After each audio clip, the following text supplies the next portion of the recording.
ये उस कोने से लेके और वो जो बाउंड्री है वहां तक पूरी 6 बीघे जमीन है। और हमारे पापा और चाचा के बीच में इसी 6 बीघे जमीन के ऊपर लड़ाई थी, ठीक है ना? पता है वो तो, लेकिन अब क्या सोचा है आपने?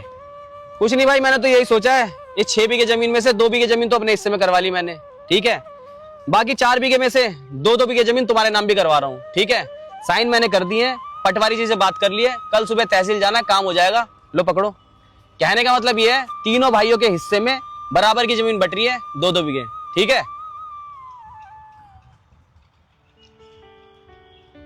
लेकिन भैया इस जमीन के तो 2 हिस्सेदार है ना, ताऊ जी और पापा जी। इस हिसाब से हम दोनों भाइयों के हिस्से में 3 बीघे जमीन आनी चाहिए। तो आप हमें 1 बीघा जमीन फालतू की दे रहे हो, जबकि आपके अकेले के हिस्से में 3 बीघे जमीन आनी चाहिए। अकेले? मेरे भाई, इस अकेले शब्द से तो डर लगता है। अरे बचपन में माँ छोड़ के चली गई, तब मैं अकेला हो गया।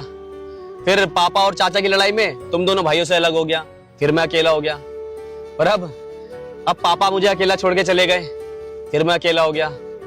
मैं बाकी की जिंदगी अकेला नहीं रहना चाहता मेरे भाई।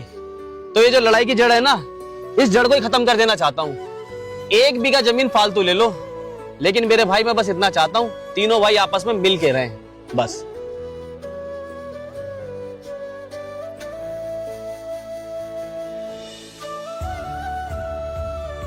क्योंकि मेरे भाई, इस जमीन को आज तक कोई नहीं खा पाया, लेकिन ये जमीन सबको खा गई। और वैसे भी जब खून के रिश्तों में दरार पड़ती है ना, तो मुलाकात सिर्फ मौत और जनाजे पे होती है। ये तो हमने पापा और चाचा की लड़ाई में देख ही लिया है ना।